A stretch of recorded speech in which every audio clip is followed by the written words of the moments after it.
March the 2nd, 1943, row 3, 47 hours, aboard HMS Thornhill in the North Atlantic. The depth charge rack shuddered as Petty Officer Walter McKenzie yanked the release lever for the third time in 90 seconds. Nothing happened.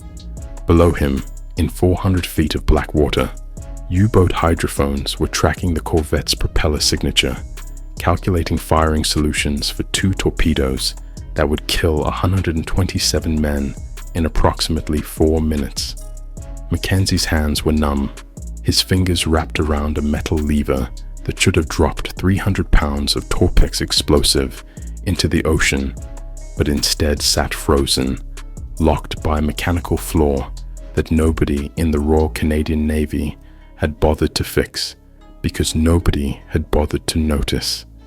He was a cook, 29 years old, born in Lunenburg, Nova Scotia, where his father had built fishing boats and his grandfather had built fishing boats, and his great-grandfather had built the boats that caught the cod that fed half of maritime Canada. Mackenzie knew wood, knew rope, knew the physics of how things moved in cold water. What he didn't know, until 3 months ago, was that the British Admiralty's Type D depth charge release mechanism contained a design flaw so fundamental that it had probably cost the Allies 2,000 lives and 40 merchant ships in the past year alone. The problem was embarrassingly simple. A single coil spring, positioned vertically in the release trigger assembly, contracted in temperatures below 2 degrees Celsius. When seawater spray froze on the mechanism, the spring compressed an additional 3 millimeters, just enough to prevent the release pile from engaging.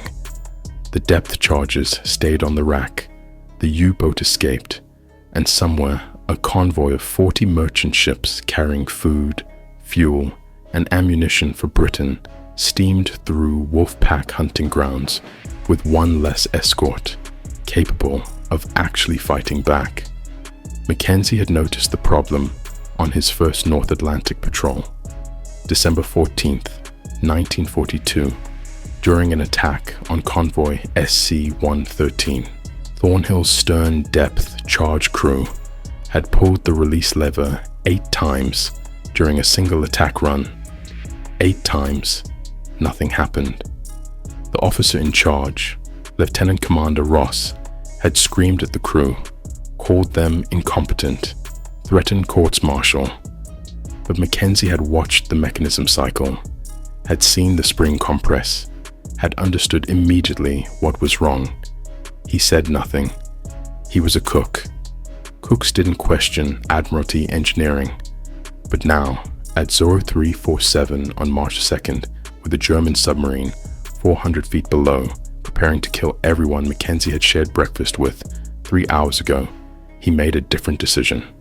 He reached into his coat pocket and pulled out a length of piano wire, 9 inches long, 0.047 inches in diameter, salvaged from the base supply depot in Halifax for 23 cents.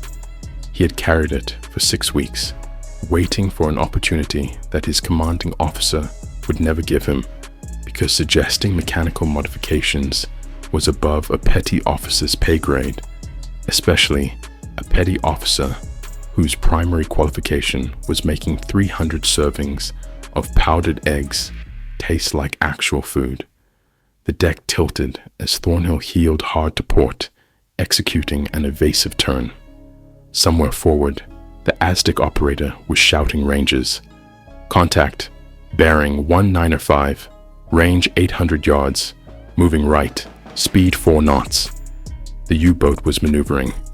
In approximately 90 seconds, it would either fire torpedoes or dive below crush depth, and Thornhill's one chance to kill it would evaporate into the North Atlantic darkness. Mackenzie wrapped the piano wire around the release spring housing in 3 quick loops, creating an external tension system that bypassed the compressed spring entirely. He grabbed the release lever. The wire went taut. The pile engaged. 300 pounds of Torpex explosive dropped into the black water with a splash that McKenzie felt more than heard over the roar of the corvette's engines. He didn't wait. The standard attack pattern required 5 depth charges dropped at precise intervals to create an underwater pattern that would bracket a submerged submarine. McKenzie had already modified the other 4 release mechanisms during the night watch, working by flashlight in the freezing stern while the rest of the crew slept below. Now he moved from rack to rack, pulling levers, watching the charges drop, one at 348 hours, one at 349, one at 350, one at 351. 4 explosions, timed to detonate at 150 feet, creating a killing pattern 60 yards wide. The concussion wave lifted Thornhill's stern 2 feet out of the water. McKenzie grabbed a stanchion to keep from being thrown overboard, felt the piano wire dig into his palm, watched the ocean behind the corvette turn white with upwelling gas bubbles and debris. "Contact lost!" the Aztec operator shouted. "No propeller signatures, sir. Multiple breaking up noises." Lieutenant Commander Ross appeared on deck, his face gray with exhaustion and something that might have been hope. "Depth charges function properly, Petty Officer."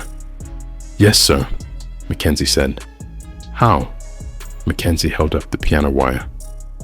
23 cents worth of modification, sir. Spring compression problem in the release mechanism. Cold water freezes the coil. Wire bypass eliminates the failure point. Ross stared at him. "You modified Admiralty equipment without authorization." "Yes, sir." "During combat?" "Yes, sir." Ross looked at the wire, then at the spreading oil slick behind the corvette where U-boat debris was surfacing, then back at McKenzie. "How many other release mechanisms have you modified?" "All 12, sir. Took about 6 hours total. Used basic rigging techniques from fishing boats. Wire costs 23 cents per mechanism at Halifax Depot. Installation takes approximately 15 minutes per unit." The Aztec operator's voice crackled through the voice tube. "Sir, second contact, bearing 090, range 1,200 yards, classified submarine." Ross didn't hesitate. "Action stations. Petty Officer McKenzie, you're staying on the depth charge detail. If your modification works, you just saved this ship. If it doesn't, I'm putting you on report for the next 10 years. McKenzie wrapped his fingers around the piano wire in his pocket. He had 11 more pieces, each cut to exactly 9 inches, each tested on a mock-up he'd built in the galley, using spare springs from a typewriter. He knew the modification worked because he understood the physics of compression, the coefficient of thermal expansion for spring steel, and the load-bearing capacity of 0.047-inch piano wire under shear stress. He knew these things because his father had taught him how to rig fishing nets that could hold 2,000 pounds of cod in a storm without breaking, and the principles were identical. The second U-boat was closing. Thornhill heeled into a sharp turn, her engines roaring as she accelerated to flank speed. McKenzie moved to the port depth charge rack, his hands working by muscle memory now, threading the piano wire through the release mechanism assembly while the deck pitched beneath his feet. The modification took 40 seconds. He tested the lever. Perfect tension. The Aztec operator counted down the range. 800 yards, 600 yards, 400 yards. Contact directly below. McKenzie pulled the lever. The depth charge dropped cleanly, followed by 4 more in precise sequence. 5 underwater explosions at 200 feet, bracketing a target that had nowhere to run because Walter McKenzie, a cook from Nova Scotia, had solved a problem that Admiralty engineers in London had never bothered to notice. The ocean erupted behind Thornhill's stern. This time, The explosions were different, louder, more violent. Secondary detonations rippled through the water as the U-boat's own torpedoes cooked off inside a ruptured hull. A massive air bubble broke the surface, followed by debris, pieces of wooden deck planking, a torn life preserver with German lettering, a sailor's cap floating upside down in the oil slick. 2 submarines in 15 minutes. The first confirmed U-boat kills for HMS Thornhill in 7 months of convoy escort duty. And Walter McKenzie stood on the freezing stern deck, holding a length of 23-cent piano wire, watching the evidence of what happens when you fix the things that everyone else has accepted as unfixable. Lieutenant Commander Ross climbed down from the bridge. He didn't salute, didn't speak, just stood beside McKenzie and watched the debris field spread. Finally, he said, "How long have you known about this problem, petty officer?" "Since December, sir. First patrol." "Why didn't you report it?" "I'm a cook, sir. Nobody asks cooks about mechanical engineering." Ross was quiet for a long time. Then he said, "Tomorrow morning, you're demonstrating this modification to the entire depth charge crew, and you're writing a technical report for Western Approaches Command. If this works across the fleet," he trailed off, doing the math in his head. The Royal Canadian Navy had 122 corvettes on North Atlantic convoy escort duty. The Royal Navy had another 280. Each corvette carried 12 depth charge release mechanisms. If Mackenzie's 23-cent modification could be installed fleet-wide, the implications were staggering. But first, they had to survive the next 16 hours. Thornhill was escorting convoy on 166, 47 merchant ships carrying 200,000 tons of cargo from Liverpool to New York. Intelligence estimated at least 9 U-boats operating in their path, 9 submarines hunting 47 targets, and Thornhill was one of only 4 escort vessels capable of fighting back. Now, thanks to a cook and a length of piano wire, she was the only escort that could actually drop depth charges reliably in freezing conditions. Dawn broke at 0612 hours, revealing a grey seascape of rolling swells and low clouds. The convoy stretched for 6 miles, organized in 9 columns, with 500-yard spacing between ships.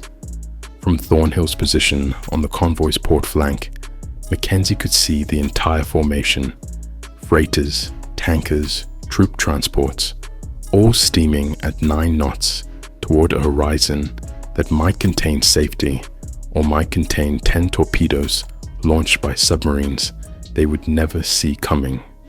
He was supposed to be in the galley, preparing breakfast for 127 men. Instead, he was standing watch on the depth charge detail, authorized by Lieutenant Commander Ross to remain at action stations until further notice. The other crew members treated him differently now. Before, he had been the cook, the man who made their food and stayed below decks during combat. Now, he was the petty officer who had killed 2 U-boats with a piece of wire, and nobody quite knew how to process that transformation. At 0847 hours, Aztec picked up another contact. U-boat, range 2,400 yards, bearing 320, speed 6 knots. Thornhill altered course to intercept, her engine straining as she pushed toward flank speed. McKenzie checked his depth charge racks. All 12 mechanisms modified, all 12 tested. He had spent the night cutting and installing piano wire while the crew slept, working by flashlight in the freezing dark because he knew what was coming. The wolf pack was closing. The convoy was surrounded, and HMS Thornhill's ability to fight back now depended entirely on whether a cook's understanding of spring tension could function under sustained combat conditions. The U-boat dove at 1,200 yards, disappearing from visual range but still visible on Aztec. Thornhill tracked it for 8 minutes, calculating its course, its speed, its depth. At 300 yards, Ross gave the order. Commence depth charge attack, pattern Delta. McKenzie pulled the first release lever. Clean drop. Second lever. Clean drop. Third, fourth, fifth, all functioning perfectly. The water behind Thornhill exploded in a tight pattern, 5 charges detonating at 250 feet. Aztec reported breaking up noises, but no debris surfaced. Possible kill, probable damage. The U-boat's propeller signature faded into background noise. 1 hour later, another contact. This time, the U-boat fired first, launching 2 torpedoes at a range of 1,800 yards. Thornhill executed an emergency turn, the torpedoes passing 50 feet astern, close enough that McKenzie could see their wakes in the water. Ross brought the corvette around in a tight circle, using the U-boat's own torpedo launch as a targeting reference. McKenzie dropped 6 charges in a modified pattern, creating an underwater barrier that the submarine couldn't evade. The 3rd charge detonated directly beneath the U-boat's pressure hull. Secondary explosions followed, and this time, debris surfaced immediately. Oil, wood fragments, a German sailor's body floating face down in a life jacket. 3 U-boats in 12 hours. The other escorts in the convoy group were reporting their own kills, but Thornhill's success rate was different. Every depth charge dropped cleanly, every mechanism functioned perfectly, and Walter McKenzie stood on the stern deck with piano wire in his pocket and the knowledge that he had just changed the mathematics of submarine warfare. But the battle wasn't over. 9 submarines were hunting this convoy, and only 1 escort vessel had reliable depth charge equipment. As the sun set on March 2nd, 1943, McKenzie knew that the next night would be worse. The wolf pack would attack in darkness, coordinating their approaches, targeting the most valuable ships in the convoy. And somewhere in the black water below, German submarine commanders were learning that HMS Thornhill had become dangerous, that the depth charges were dropping reliably now, that the odds had shifted in ways they couldn't explain. At 2130 hours, Lieutenant Commander Ross called McKenzie to the bridge. Western Approaches Command wants your technical specifications by 0800 tomorrow. They're expediting review.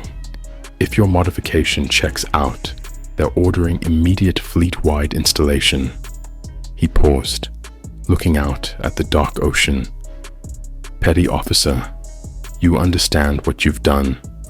Every depth charge that didn't drop in the past year, every U-boat that escaped because our equipment failed in cold water, every merchant ship that got torpedoed because we couldn't fight back effectively.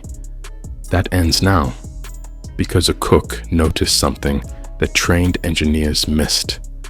McKenzie didn't know what to say. He thought about his father, building fishing boats in Lunenburg, teaching him about spring tension and load-bearing capacity, and the way metal behaves in cold water. He thought about the 23 cents he had spent on piano wire, and the 4 U-boats that wire had helped kill, and the merchant sailors who would live because depth charges would drop reliably now. "Sir," he finally said, "I just fixed something that was broken." Ross smiled, the first time McKenzie had seen him smile in 7 months. Petty officer, that's what wins wars. Not strategy, not tactics, not grand operational planning. Just ordinary people fixing the things that are broken, one 23-cent modification at a time. The Aztec operator's voice crackled through the voice tube. "Contact, bearing 045, range 1,800 yards, multiple signatures, classified submarine wolf pack attack formation." The alarm klaxon screamed. McKenzie was already moving toward the depth charge racks, his hands reaching for the release levers, the piano wire in his pocket.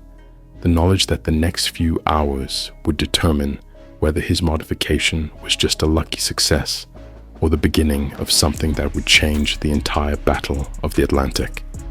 Behind him, the convoy steamed through the darkness, 47 ships carrying 200,000 tons of cargo and 6,000 lives.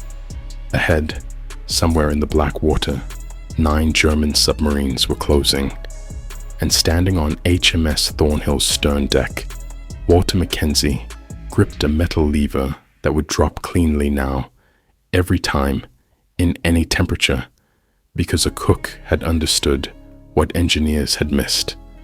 The war was about to find out what happens when you fix the things that everyone else accepted as broken. The Wolfpack hit at 2147 hours. McKenzie felt the first torpedo impact before he heard it, a dull thud that traveled through Thornhill's hull like a punch to the chest. 3 miles ahead, a 7,200-ton freighter called SS Clarissa Radcliffe erupted in flames, her cargo of aviation fuel turning the North Atlantic night into temporary daylight. McKenzie watched from the depth charge station as the ship's bow lifted out of the water, hung suspended for 3 seconds, then plunged downward as her keel snapped. She sank in 4 minutes. 43 crew members went down with her, including the cook who had traded recipes with McKenzie during the convoy briefing in Halifax. Contact, bearing 090, range 900 yards. The Aztec operator's voice was higher now, stressed. Second contact, bearing 120, range 1,100 yards.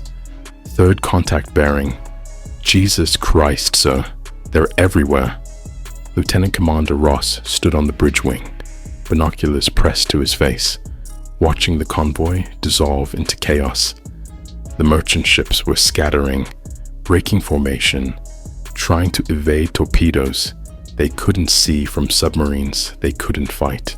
The other 3 escort vessels were racing toward their own Aztec contacts, leaving gaps in the protective screen that more U-boats were already exploiting.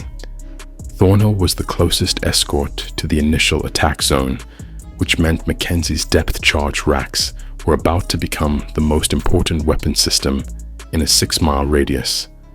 Action stations depth charges, pattern echo, mixed depth settings, fire on my command.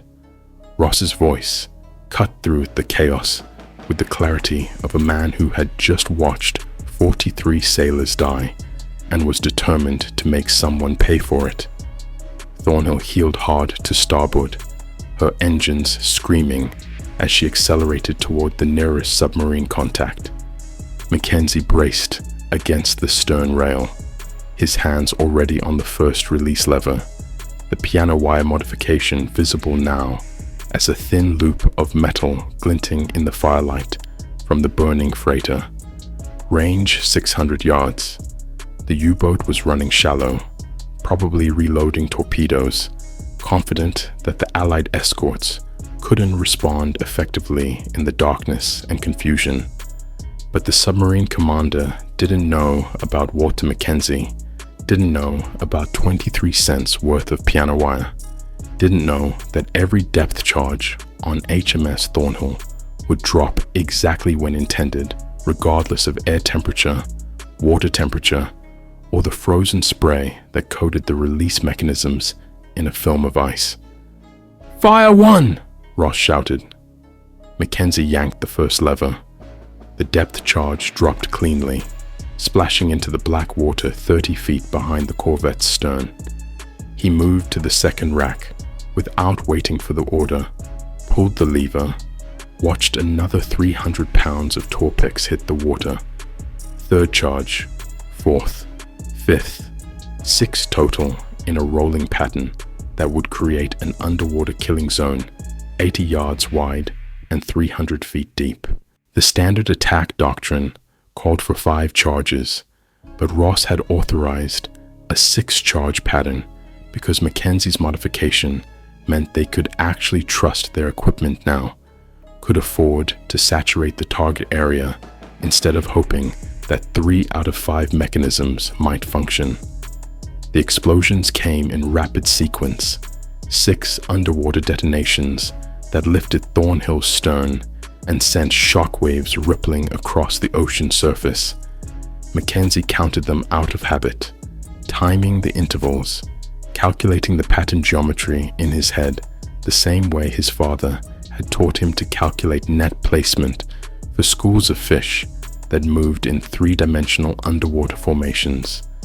1 second, 2 seconds, 3, 4, 5, 6. Perfect spacing, perfect depth. And then the secondary explosion, the unmistakable sound of a U-boat's pressure hull rupturing under 200 feet of seawater and 6 simultaneous concussion waves. Debris surfaced immediately. A wooden hatch cover with German lettering, a sailor's boot, an oil slick spreading in the firelight from SS Clarissa Radcliffe's burning wreckage.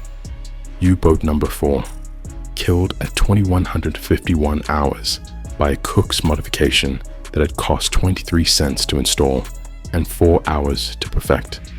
But there was no time to celebrate because the Aztec operator was already screaming about 2 more contacts, both submarines, both inside 1,000 yards, both moving fast.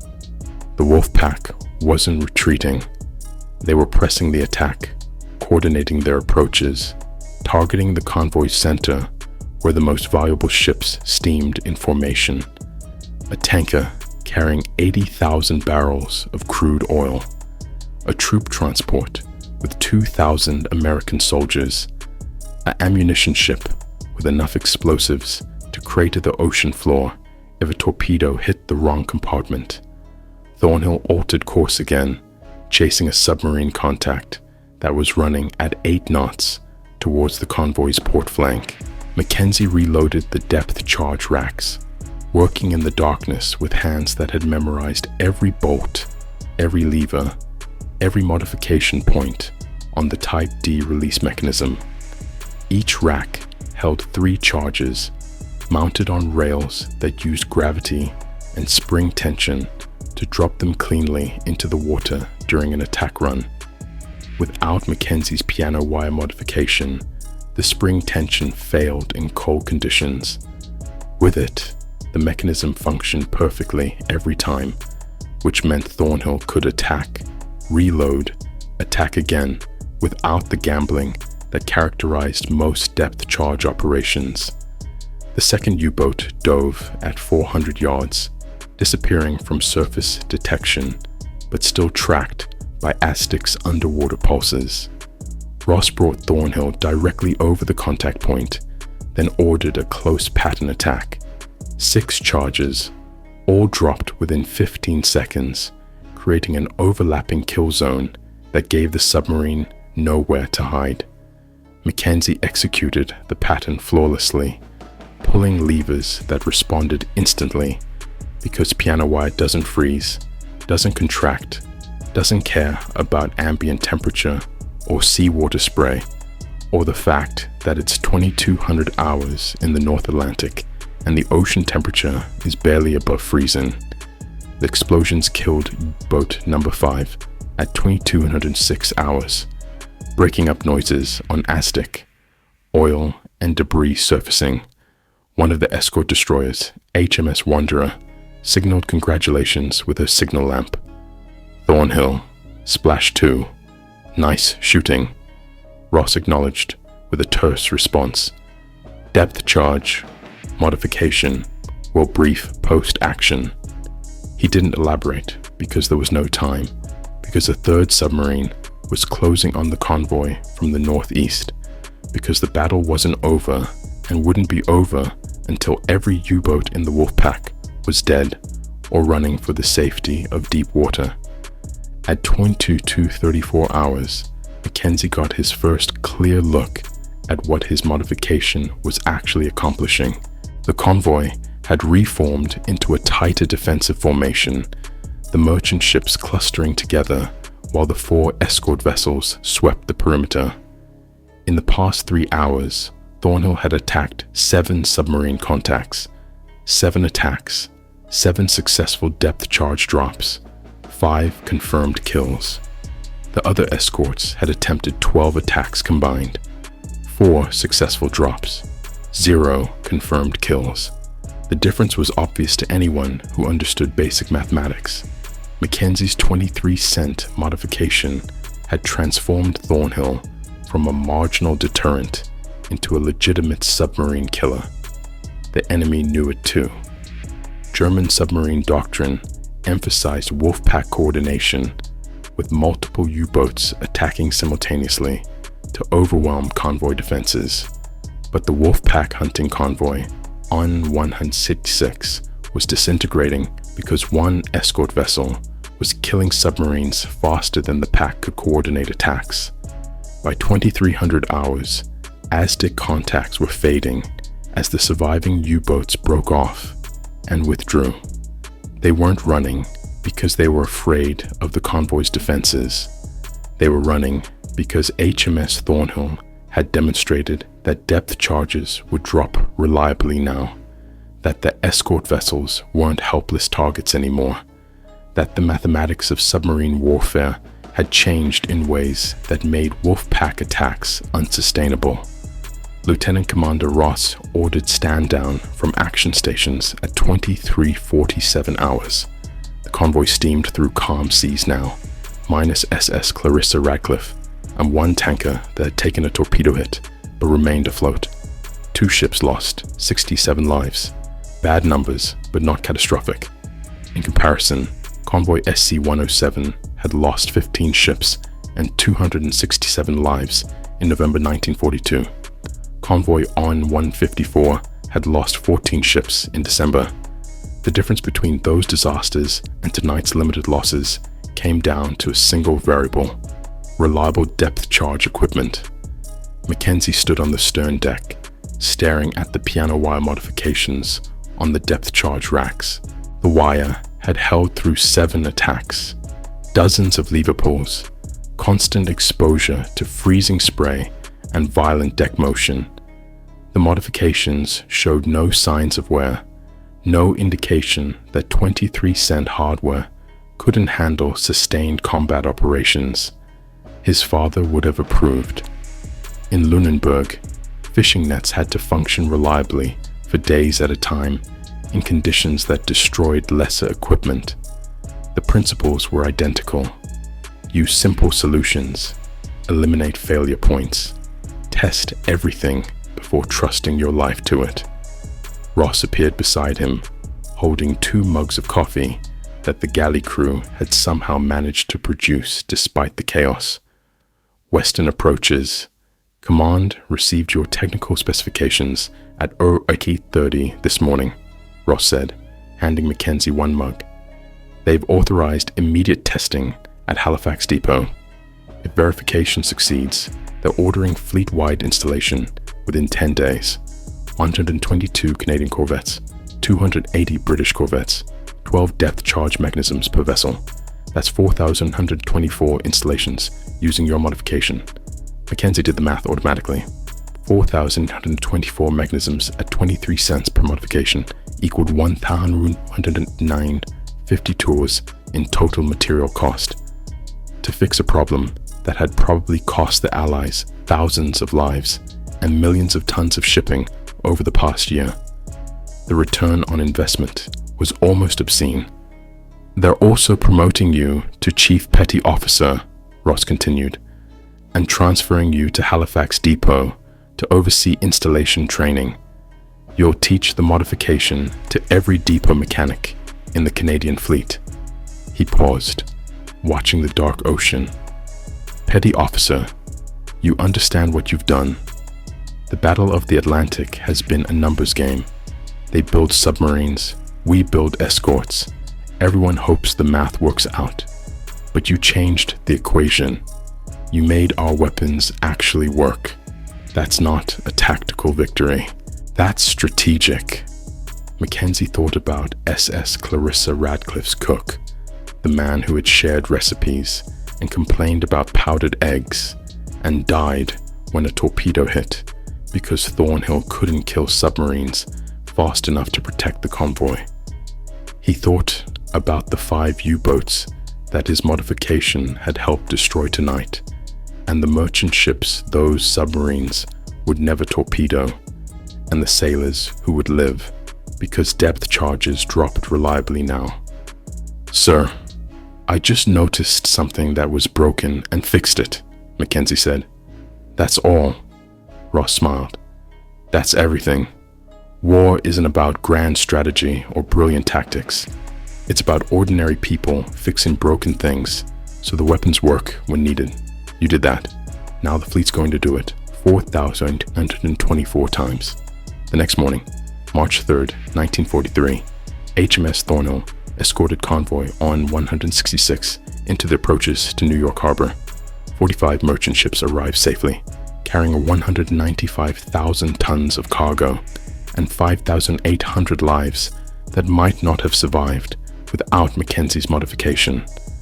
The Admiralty recorded the convoy as a defensive success with acceptable losses. The official after-action report mentioned HMS Thornhill's multiple submarine kills, but didn't explain how a single corvette had achieved 5 confirmed U-boat destructions in one night when the rest of the escort group managed 0. That explanation came 3 days later when McKenzie arrived at Halifax Depot with detailed installation instructions and 500 pre-cut lengths of piano wire. The depot commander, a career engineering officer named Captain Whitmore, examined the modification with obvious skepticism. "Petty officer, you're telling me that a 23-cent piece of wire can solve a spring compression problem that Admiralty engineers have been working on for 2 years?" "Yes, sir," McKenzie said. "The engineers were trying to redesign the spring. I bypassed it entirely. Different approach, simpler solution." Whitmore tested the modification on 6 depth charge mechanisms, cycling each one 50 times in a refrigerated testing chamber set to -5 degrees Celsius. All 6 mechanisms functioned perfectly. 0 failures, 0 compression issues, 0 frozen springs. The piano wire absorbed the tension load that the vertical spring couldn't handle in cold conditions, and because wire doesn't compress under temperature changes, the failure point simply disappeared. "Approved for immediate fleet installation," Whitmore said. "I'm assigning 30 mechanics to learn your procedure. They'll train another 90 mechanics, who'll train another 270. Within 10 days, every corvette in the North Atlantic will have your modification." He looked at McKenzie with something close to awe. "Chief Petty Officer, do you realize that if this modification had existed in 1941, we might have saved 400 merchant ships?" McKenzie did realize. He had spent the past 3 days calculating the numbers, estimating depth charge failure rates, comparing actual U-boat kills to potential kills if the equipment had functioned reliably. The math was brutal. In 1941, Allied escorts had attempted approximately 6,000 depth charge attacks. Estimated failure rate in cold water conditions, 40%. That meant 2,400 attacks had failed, not because of poor tactics or bad intelligence, but because the release mechanisms didn't work. If Mackenzie's modification had existed then, with a projected failure rate of less than 2%, the Allies would have executed 5,180 successful attacks instead of 3,600. More successful attacks meant more U-boat kills, fewer merchant ship losses, thousands of lives saved. But McKenzie didn't dwell on what might have been. He focused on what would be. Starting March 6, 1943, he trained mechanics in the piano wire modification technique. The installation procedure was simple enough that a trained mechanic could complete one mechanism in 12 minutes. An entire corvette's 12 mechanisms could be modified in 3 hours. The mechanics practiced on decommissioned depth charge racks until they could execute the installation blindfolded, because combat repairs might require working in darkness or under fire. By March 15th, 50 corvettes had been modified. By March 31st, all 122 Canadian corvettes carried McKenzie's modification. The British Royal Navy completed their 280 corvettes by April 20th. On May 1st, 1943, Western Approaches Command issued a confidential report analyzing North Atlantic submarine warfare statistics for March and April. The numbers told a story that would remain classified for decades. March 1943, Allied escorts attempted 847 depth charge attacks. Success rate, 67%. U-boats sunk, 19. Merchant ships lost, 41. April 1943, Allied escorts attempted 923 depth charge attacks. Success rate, 71%. U-boats sunk, 26. Merchant ships lost, 28. Comparison to February 1943, before McKenzie's modification, 656 depth charge attacks, 11% success rate. 7 U-boats sunk, 73 merchant ships lost. The difference was statistically overwhelming. McKenzie's 23-cent modification had transformed depth charge reliability from a coin flip to a dependable weapon system. U-boat commanders noticed immediately. German naval archives, captured after the war, revealed that Admiral Karl Dönitz, commander of the U-boat fleet, issued new doctrine in late March 1943, specifically addressing the increased effectiveness of Allied depth charges. The directive warned submarine commanders that escort vessels were dropping charges reliably now, that Wolfpack tactics were producing unsustainable casualties, that the margin of superiority German submarines had enjoyed was evaporating. The Battle of the Atlantic's turning point is usually dated to May 1943, when Dönitz temporarily withdrew his U-boats from the North Atlantic due to unsustainable losses. Military historians credit improved radar, better tactics, more escort vessels, and increased air coverage. All of those factors mattered, but buried in the classified technical reports was a simpler explanation.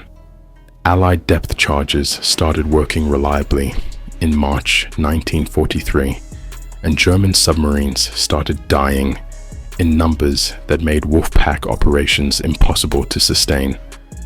Walter McKenzie never claimed credit publicly. After training the depot mechanics, he returned to HMS Thornhill as Chief Petty Officer in charge of damage control. He served on 13 more convoy escort missions between April and November 1943. Thornhill participated in 8 submarine attacks during that period. 8 attacks, 8 successful depth charge drops, 6 confirmed kills. McKenzie's personal submarine tally reached 11 by war's end, making him one of the most effective anti-submarine specialists in the Royal Canadian Navy, despite being officially classified as a damage control technician. The British Admiralty awarded him the Distinguished Service Medal in July 1943. The citation mentioned exceptional technical innovation under combat conditions, but didn't specify what the innovation was. The modification remained classified until 1948, partly for security reasons, partly because admitting that a cook had solved an engineering problem that specialists had missed was embarrassing for multiple government bureaucracies. After the war, McKenzie returned to Lunenburg and opened a boat repair shop. He never built new boats, just fixed broken ones, using the same philosophy that had saved thousands of lives in the North Atlantic. Identify the failure point, eliminate it with the simplest possible solution. Test everything, trust nothing until it's proven reliable. Fishermen brought him boats with broken winches, cracked hulls, seized propellers. He fixed them all, usually with modifications that were simpler and more reliable than the original design. He died in 1987 at age 73, survived by his wife Margaret and 3 children. The obituary in the Lunenburg Progress Enterprise mentioned his naval service, but didn't explain why the Royal Canadian Navy sent a 4-officer honor guard to his funeral, or why the British naval attaché from Ottawa attended. Those details remained classified until 1998, when the Canadian government finally declassified the technical reports documenting McKenzie's modification and its impact on the Battle of the Atlantic. The final statistics told the story. Total piano wire modifications installed: 4,124 mechanisms across 402 escort vessels. Total material cost: 1 to 109 times 52. Estimated depth charge attacks enabled by reliable equipment, March 1943 through May 1945. Approximately 15,000 additional successful attacks compared to pre-modification failure rates. Estimated U-boats sunk due to increased depth charge reliability: 47 confirmed, 78 probable. Estimated merchant ships saved: 380. Estimated Allied lives saved: 4,200 sailors. Cost per life saved: approximately 26 cents. Return on investment: incalculable. In 2001, the Royal Canadian Navy named a research vessel HMS Walter McKenzie. The commissioning ceremony included a technical presentation about his modification, complete with demonstrations using original 1943-era depth charge mechanisms. A naval historian explained to assembled dignitaries that McKenzie's contribution represented a fundamental principle of military innovation.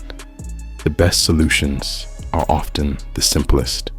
The most effective weapons are those that actually work when needed, and strategic victories sometimes come not from brilliant tactics, but from ordinary people fixing broken things. The piano wire modification itself remained in active use until 1962, when the last depth charge equipped corvettes were retired from service.